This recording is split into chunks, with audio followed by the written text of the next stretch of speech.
સુરતના નાસિરનગરના કથિત ભૂતિયા ડિમોલેશન મામલે હવે સેન્ટ્રલ ઝોનના ચીફ આશિષ નાયકે મૌન તોડવા જણાવ્યું છે। તેમણે માહિતી આપતા કહ્યું છે કે આ કોઈ ગેરકાયદેસર પ્રક્રિયા નથી, પરંતુ કાયદાકીય અને દસ્તાવેજી પુરાવા આધારિત રૂટીન કામગીરી હતી। 30 તારીખે પાલિકાની ટીમે જ રોડ ખુલ્લો કરવા માટે પોલીસ બંદોબસ્ત મેળવવા નિયમ અનુસાર આ કાર્યવાહી કરી હતી। કેટલાય તત્વોએ રાજકીય લાભ ખાટવા અને બિનઅધિકૃત મીડિયાએ અધૂરી માહિતી ફેલાવી અને ગેરસમજ ઊભી કરી છે, જેનાથી માનસિક ત્રાસ અનુભવી અધિકારીઓ રજા ઉપર ઉતરી ગયા છે। હાલ કમિશનર દ્વારા ગઠિત તપાસ સમિતિને સંપૂર્ણ સહયોગ આપી રહ્યું છે અને આગળ તપાસ ચાલી રહી છે।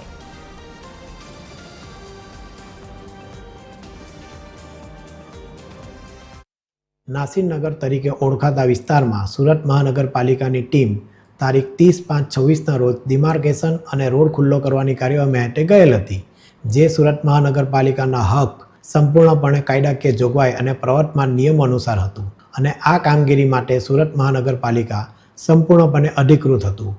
જે કાર્યવાહી દરમિયાન સામાન્ય સુલે અને શાંતિ જળવાઈ રહે તે માટે પોલીસ વિભાગને રૂટીન જાણ કરીને જરૂરી સહયોગ પણ પ્રાપ્ત કરવામાં આવ્યો હતો। આ સમગ્ર પ્રક્રિયા સંબંધિત દસ્તાવેજ પુરાવા અને સ્થળ પરની હકીકતોના આધારે હાથ ધરવામાં આવી હતી।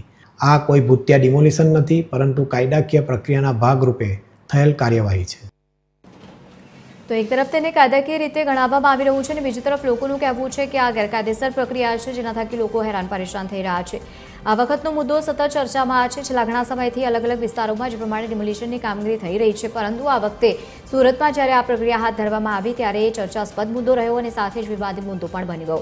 પરંતુ હવે સાથે સાથે મૌન સેવી લેતા અધિકારીઓને લઈને આ વાત કરવામાં આવી અને બીજી તરફ કહેવામાં આવ્યું છે કે માનસિક ત્રાસથી જ અધિકારીઓ રજા ઉપર ઉતરી ગયા। આ કોઈપણ પ્રકારની ગેરકાયદેસર પ્રવૃત્તિ નથી। વધુ માહિતી સાથે સંવાદદાતા દિવેશ પરમાર જોડાયા છે। દિવેશ, આ વખતનો જે ડિમોલેશનનો મુદ્દો છે ખૂબ જ ચર્ચાઈ પણ રહ્યું છે અને વિવાદિત પણ છે। અત્યાર સુધીમાં શું વધુ માહિતી સામે આવી છે? અધિકારીઓનું કહેવું છે કે ગેરકાયદેસર આ પ્રક્રિયા નથી।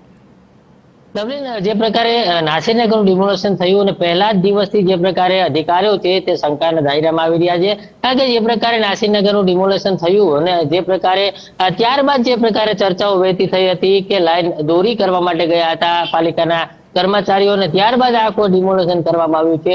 તો બીજી તરફ વાતો એ પણ થઈ રહી છે કે જે પ્રકારે આ ડિમોલેશન કરવામાં આવ્યું તેની પાછળ કોઈ મોટા બિલ્ડરનો હાથ છે, પરંતુ હાલ જે પ્રકારે અત્યારે જે સેન્ટ્રલ ઝોનના ચીફ જે છે તેમના આશિષ નાયક તેમના દ્વારા એક નિવેદન જારી કરવામાં આવ્યું છે અને તેમાં તેમણે જણાવ્યું છે કે મીડિયાના જે પ્રકારે દબાણ થકી અધિકારીઓ બોલી શકતા નથી, પરંતુ તેમની વાત તદ્દન ખોટી કહી શકાય, કારણ કે જે પ્રકારે આખો મામલો સામે આવ્યો હતો ત્યારે જે અધિકારીઓ છે તેમને સૌ પ્રથમ પૂછવામાં આવ્યું હતું મીડિયાને શું કહેશો, ત્યારે તેમણે મીડિયાને બાઇટ આપવાની પણ ના પાડી હતી। તેમની ચેમ્બરમાં પણ જે પ્રકારે મીડિયા છે તે ગયું હતું અને ત્યારબાદ જે પ્રકારે આખો મામલો સામે આવ્યો હતો તેમાં જે જિયાંગ જે રામજીવાલા જે છે તેમણે કહ્યું હતું કે અમને આ મામલે કોઈ પણ પ્રકારની જાણ નથી। ત્યારબાદ જે પ્રકારે સુજલ પ્રજાપતિ છે તે પણ ભાગતા નજરે પડ્યા હતા અને એકંદરે તેમણે એવું કહ્યું હતું કે ડિમોલેશનની અમને જાણ નથી। સૌપ્રથમ એવું કહ્યું હતું કે જાણ નથી, પરંતુ ત્યારબાદ તેમણે કહ્યું હતું કે લાઈન દોરી માટે આવ્યા હતા। આખી વાત સામે નથી આવતી અને તેને જ લઈને હાલ જે પ્રકારે શંકાની સોય જે છે તે પાલિકા જે છે તેમના કર્મચારીઓ પર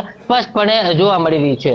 જી બિલકુલ દિવેશ, આભાર સમગ્ર માહિતી સાથે જોડાવા બદલ। તો જે પ્રમાણે અત્યારે શંકાના દાયરામાં જે પણ લોકો છે તેમના ઉપર પણ જોકે તપાસ કરવામાં આવી રહી છે, આ તમામની વચ્ચે સુરતમાં અત્યારે આ મુદ્દો ખૂબ જ ચર્ચાસ્પદ